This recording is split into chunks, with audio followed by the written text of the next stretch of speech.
E galera, então, eu li o HQ aqui, então, Aerosmith, A Guerra da Magia. É muito bom esse HQ aqui. Ele foi escrito por Kurt Busiek e Carlos Pacheco. É muito bom mesmo.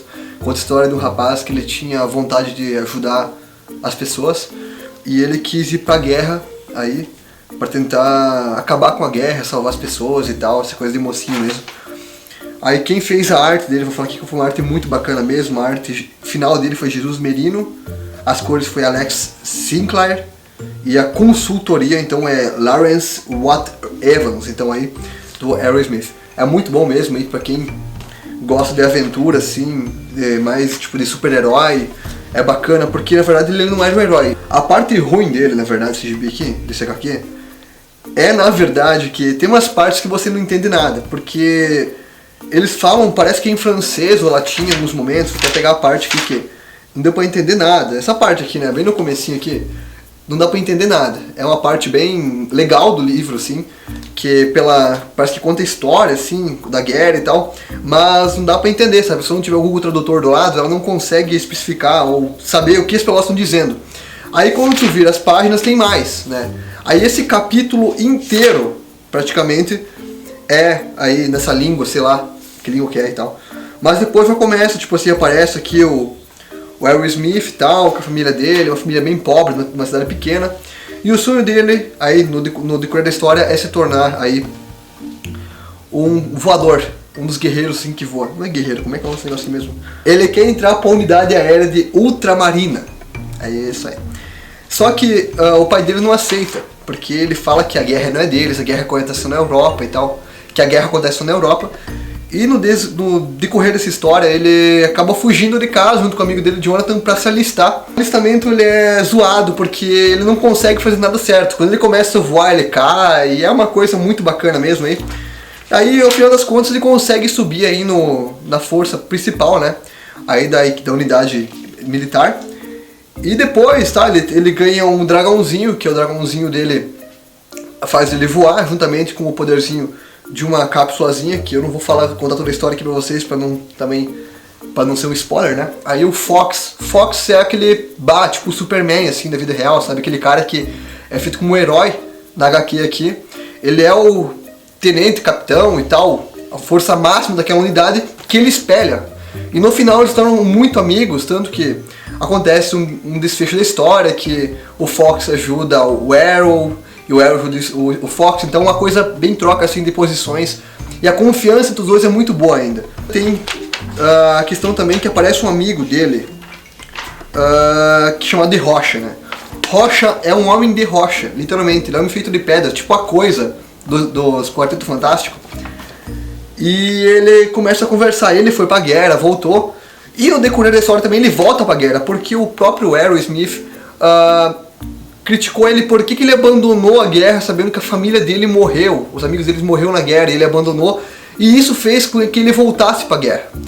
E isso também fez o Arrow também ir pra guerra. Aerosmith foi junto com o amigo dele, Jonathan, pra guerra, fugindo dos pais. E o interessante dessa história aqui também, pra não falar que... Aí toca o telefone, aí tu fala, puta que pariu, né? Vamos ver aqui. Aqui tem quadrinhos amarelos que são cartas que ele envia pros pais, pro vizinho, pra mãe do Jonathan, pra conhecidos dele, que depois quando ele viaja, ele sai de casa escondido, ele começa a enviar cartas, pequenas cartas assim que ele vai construindo a história, tipo, uma história em papel do que ele passou e vai reconstruindo a história, contando a história, já que nos quadrinhos, às vezes em quando passa tipo de um dia pro outro, de um mês pro outro, e você não tem muita informação, mas através das historinhas, através das cartas, tu consegue entender bem a história. E é bem uma jogada bem bacana, porque muitas vezes aqui parece, olha, parece a fala e a escrita, né? Tipo a carta e o balãozinho. Se você ler pela carta, tipo, seguido, sem os balãozinhos, tu consegue entender, mas tu volta atrás pra tu ler o balãozinho, porque o balãozinho dá aquela ação do movimento, vamos lá, não quero tomar cerveja hoje, não quero sair pra festa, eu tô triste, então é muito bacana a jogada que fizeram no quadrinho aqui. E no fim das contas ele consegue aprender a voar, então isso que é o bacana, que ele fala que é uma sensação magnífica. Ele se apaixona por uma mulher chamada Grace, Grace, através dessas conversas, ela mesmo mudou a ideologia dela. Ela era uma mulher rica, filha de pais ricos. Ela tinha tudo que ela queria em mãos, mas através das ideias do Aerosmith, ele não induziu ela em momento algum, mas através das conversas, ela se tornou uma médica voluntária da guerra. Então, ela comprou uma ambulância para ela mesma dirigir na guerra, para salvar os filhos. Então isso que é o bacana também. Que ela mesmo sendo rica, mesmo tendo os pais, ela tinha tudo que ela queria, ela quis ajudar porque ela viu o poder do ser humano também de ajudar os outros, né? No final, vai todo mundo morrer, quem é que vai sobreviver? Então é uma questão bem que mexe com a pessoa que está lendo HQ aqui do Aerosmith. E também, tipo, uma parte que eu achei muito interessante é que tem feiticeiros, né? Os feiticeiros são pessoas que ajudam a humanidade, né? E eles aqui ajudam muito aqui a questão do Aerosmith, né? No HQ.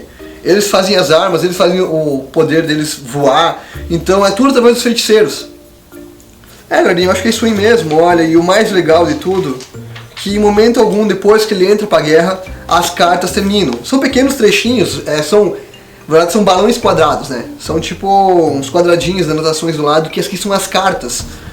E ele termina assim, ó, seu amigo Fletcher. Então, já termina como se fosse uma história contada pela carta e como se fosse retratando toda a história através da carta. Isso que é o bacana, não é só uma história em quadrinhos, tipo, em si, mas é uma história contada por alguma pessoa. Então, me pareceu isso também bastante do decorrer da história. Porque muitas vezes os balãozinhos quadrados da carta não faziam sentido com os balãozinhos da história. Mas os dois juntos, meio que um ou outro complementava a história. Isso que era o bacana, sabe? Não sei explicar muito certo, mas o bacana disso aí é que a história foi bonita, assim, de você ler. Porque no final, você querendo ou não, dá o que você mais espera, mas ao mesmo tempo dá aquela angústia de, putz, acabou aqui, isso aqui vai ter continuação ou não, né? E o bacana também é ter isso aqui. No final tem um mapa de todas as cidades onde que eles foram também, né? Daqui do globo inteiro. Mas tu pode ver onde que é cada cidade e comparar com o mapa atual, né? Aqui é um mapa mais fictício e tal, assim, né? Tipo, olha, Oceano Atlântico, Escassânia, lá na Rússia, então mostra os locais na linguagem do HQ que representam o mundo. Então isso que é o bacana também, é de referência. Dá aquele contexto real e surreal também. Quem puder comprar ou conseguir ler, eu indico porque é muito bom. E essa aqui é a minha crítica que eu tô fazendo sobre essa HQ aqui do Aerosmith, A Guerra da Magia. Valeu a todos!